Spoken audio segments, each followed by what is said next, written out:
ลบหารลบคือกันลบหารลบเอาบวกก็ได้หรือว่า120หาร120ก็เท่ากับ1หรือว่าด้านลงมาทั้งสองอุปคูณรวมหลายสุดของ120และอุปคูณรวมหลายสุดของ360มันออก120นี่เฮาคัดกันออกจำนวนที่คือกันนี่อุปคูณของจำนวนคูณมัน120อุปคูณของคูณแม่น120กันคัดออกนั่นนี่แต่ยังเหลือเท่ากับ1ส่วน3นี่สิเนาะมันบ่แม่นลบเด้อกระดานมันขาดครับเดี๋ยวแม่ว่าซะอันนี้เป็นปัญหาที่1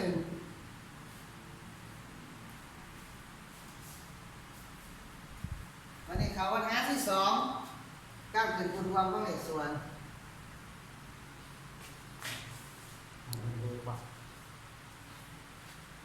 อธิบายไปเลยเวลายังหลายอยู่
ปัญหาที่2ออกถึงการขึ้นคูณรวมของเลขส่วน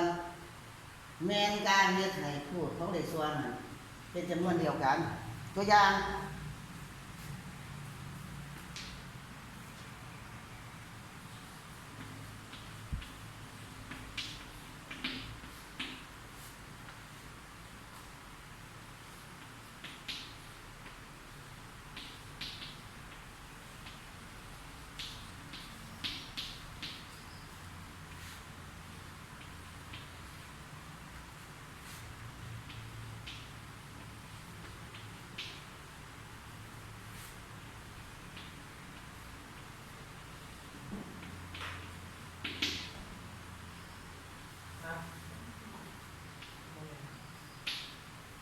ตัวอย่างเรียกว่าจงคืนคูณรวมของเลขส่วน5ส่วน18และ2ส่วน27เอานี่5ส่วน18อยู่ในนี้ครับจะเอาผลรวมเป็น54อาจจะต้องเอา5คูณ3ใส่ลุมแล้วก็ใส่เทิงนะใส่เทิงใส่ลุม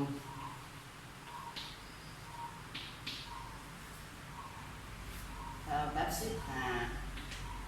ส่วน54อันนี้เป็นเลขส่วนที่1เลขส่วนที่2และเท่านี้2ส่วน27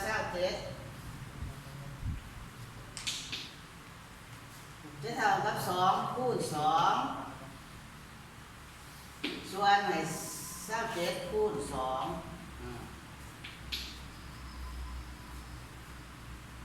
จะเท่ากับ4ส่วน54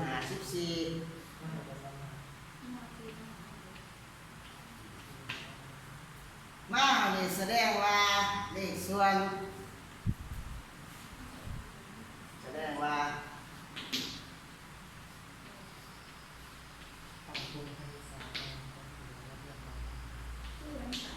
ส่วน18และ2ส่วน37มีคูณรวม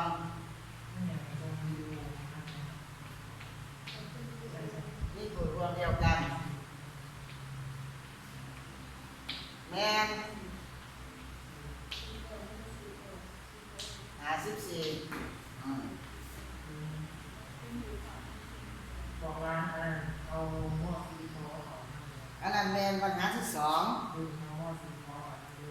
ปัญหาที่สามเลขส่วนเท่ากัน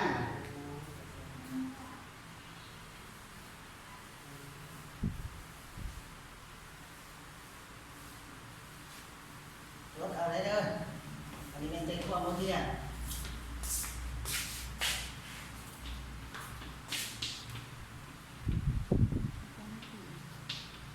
หาหน้าที่เลยเอายังอยู่หาผู้ดีตัวนี้หาผู้ดีพอดีเออเอาลงมา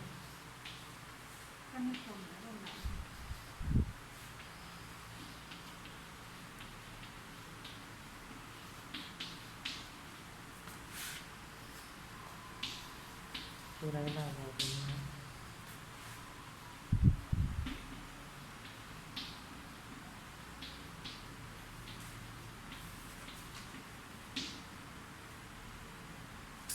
ปัญหาที่สามเลขส่วนเท่ากันถ้า a ส่วน b เป็นเลขส่วนหนึ่งเลข k เป็นจำนวนส่วนธรรมศาสตร์นะ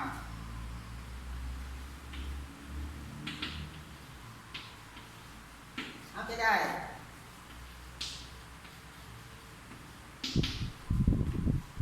k คูณ a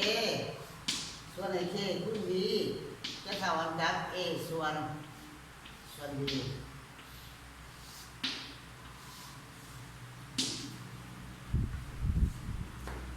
ตัวอย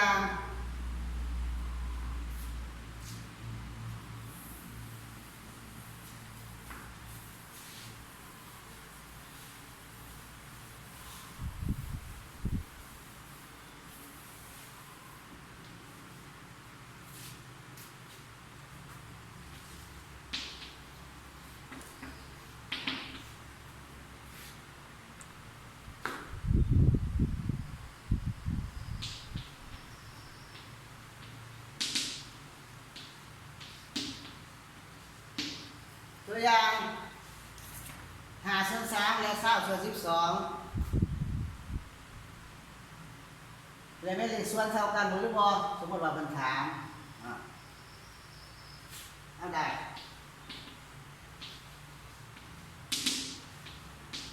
5 ส่วน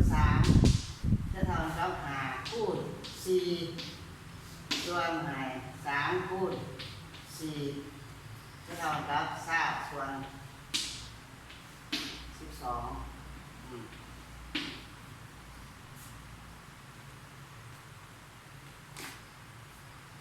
แสดงว่า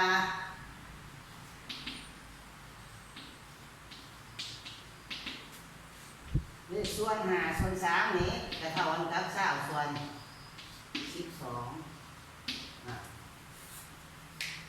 แต่มันมี2วิธีเฮ็ดซึ่งว่าข่อยสิเอา20 ส่วน 12นี่มาขัดจอดมันจะต้องออก5 ส่วน 3คือกันหรือ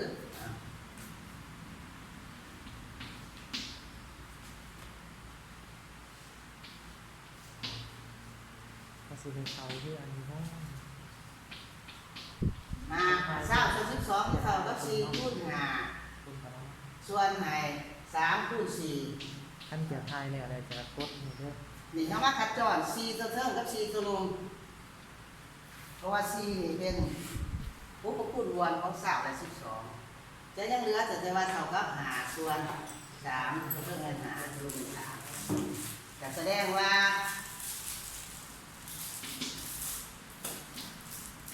20 ส่วน 12นี้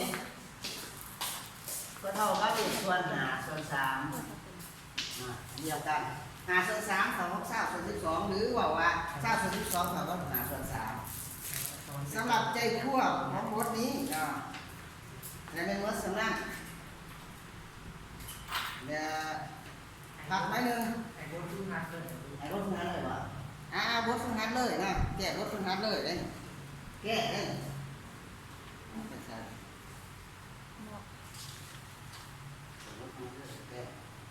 ต่อไปงานอาจารย์จะนำผ้าแก้บทฝึกหัดของบทเรียนบทที่ 3 จงบ่ได้เขาแกะเองบ่ได้เขาแกะเอง เข้าแก่กันแล้วขอได้นะหนึ่งเห็นบ้านะ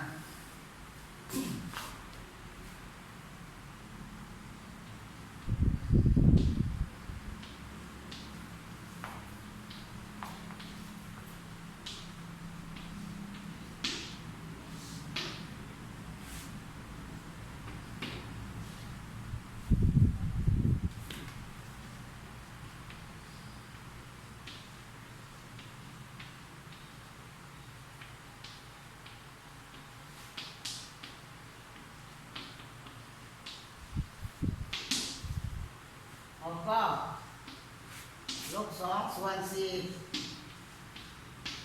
เอามาขัดจอดจะทำกับสองคูณกับลบหนึ่งเอาลบสองเราตัวเพิ่มเราจะนวนคูณ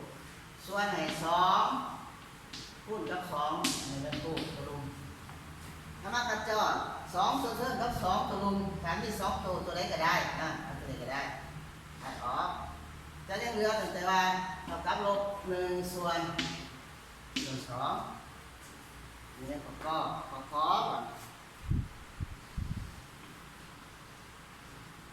เป็นให้เลขส่วนหน้า36ส่วน24เอาขัดจอด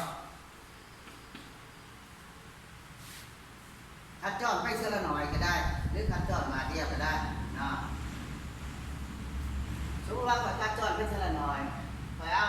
6คูณ6ตัวเท่านี้นะดอก36ตัวลุงไปเอา6คูณ4 6ตัวเท่งกับ6ตัวลุงหักกันออกนั่นเหลือเท่ากับ6ส่วน4เมื่อมาหอดดีบทท่านสุดบทท่านสำเร็จการขัดจอดหรือว่าการเหนี่ยวเลขส่วนอันยังขัดต่อไปได้อยู่ตัวเท่ง6นี่จำนวนคูณเท่ากับ2คูณ3ตัวลุงคูณ4เท่ากับ2คูณ2 2ตัวเท่งกับ2อยู่ลุงหักกันออกจะยังเหลือตัวเท่งเป็น3ตัวลุงเป็น2อันนั้นเป็นบทฝึกหัดข้อที่1บทฝึกหัดข้อที่2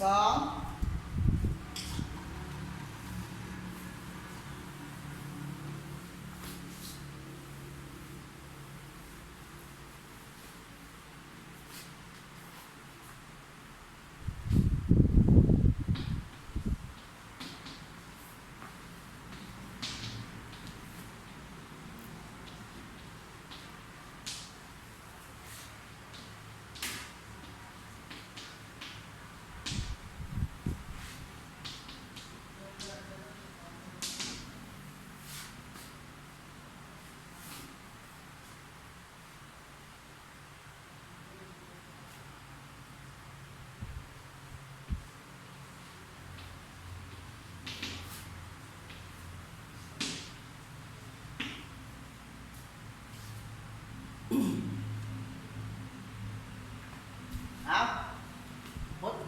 ฝึกหัดข้อที่2จงเป็นผู้รวมเลขส่วนตรงนี้เขาก็เป็นให้2เลขส่วนคือ7ส่วน8และ11ส่วน16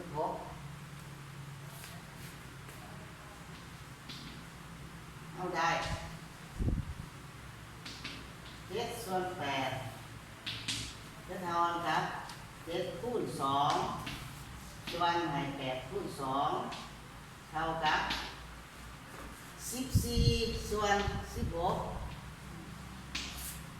แสดงว่า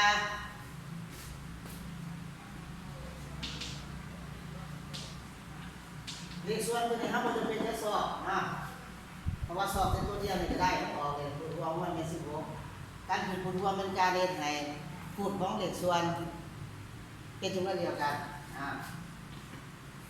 แสดงว่า7ส่วน8และ11ส่วน16นี่คูณรวมแมน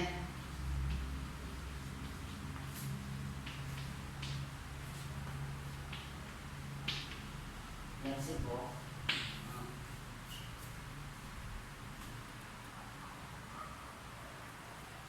พอมา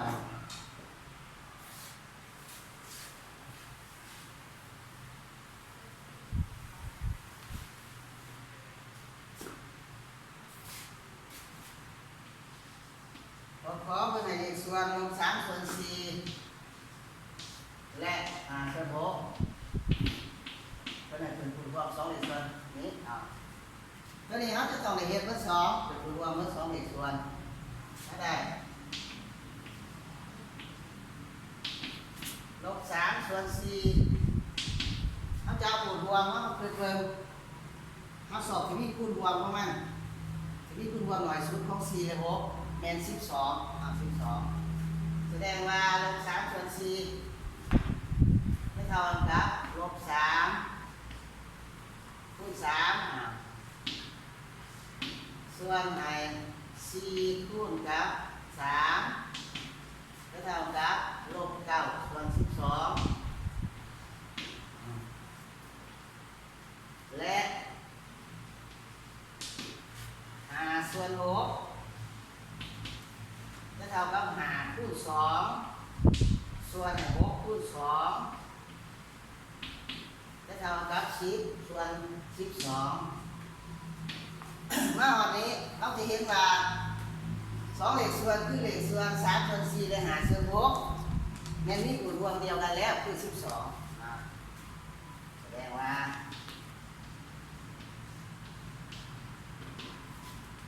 ลบ3ส่วน4และ5ส่วน6นี่คือรวมแม่น1216 นาทีอ่า เรียกบาทนะเรียกบาทนะ เรื่องบ้าน เอาต่อไปเอาตึงถึงให้โจทย์เอาเรียกบาทนะ พอดีงามเลยครับจะสิ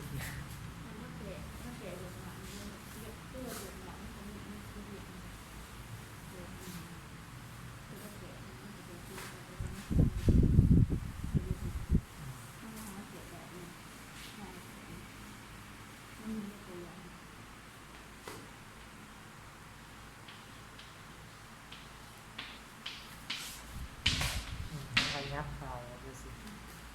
ถอยเขาถอยออกก็เกาะอะไรห้าก็กดเลยปึ๊บ อาจารย์มีคนอยู่ ไม่มองการจะยิ่งคนก็ต้องอยู่มองเข้ามาหลังเขาตัดตั้งสูงขึ้น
อย่างนี้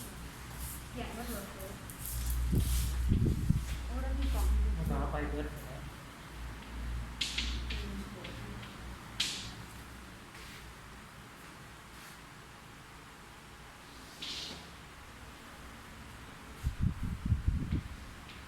แล้วก็อัพโหลดลงกลุ่มเฟซเข้าไทยจะสิว่าอัพลงใส่กลุ่มเฟซเอามาได้สิให้เราเสิร์ชหาครับนะ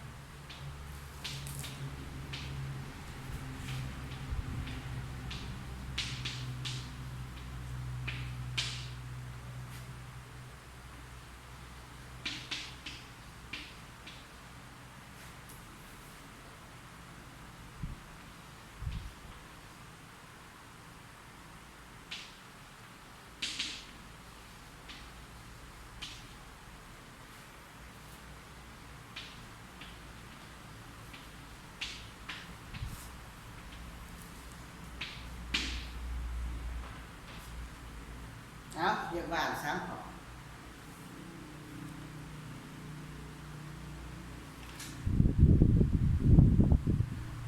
สำหรับ